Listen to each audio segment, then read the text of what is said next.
it quickly became a reality to me as God had called me to be a minister, that the number one thing that people really want and desire is to be heard.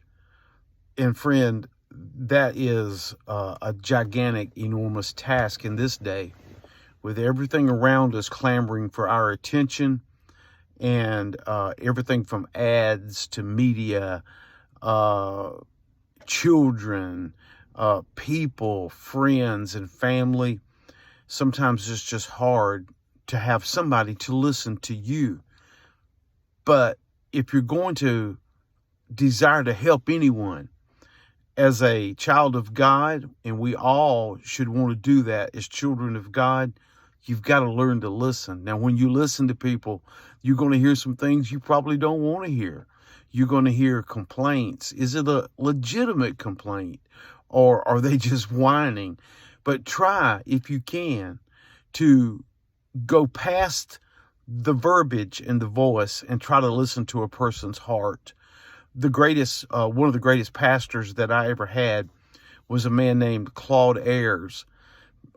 He was my friend as well as my pastor, and he listened to me. And believe me, he had a lot to listen to. But I always appreciated the fact that he wouldn't talk over me. That's something that we have to do. We have to be able to listen, to understand, and not just to respond. Because Preacher Ayers would take a lot of time. He would listen. He would try to digest everything he's hearing. And then if you got a question or if you wanted advice, he would respond. But he wasn't flippant or quick to give it to you. So friend, listen. You know, the Bible says in the book of James, it says that we ought to be swift to hear, slow to speak, slow to wrath.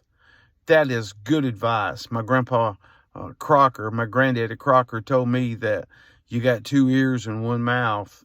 We ought to be doing more listening than we are talking. Friend, if you're going to help anybody, listen to them, listen to their heart, pray and ask God what you want to respond with, if at all, and then give them what you feel is good scriptural, sound, godly advice. God bless you.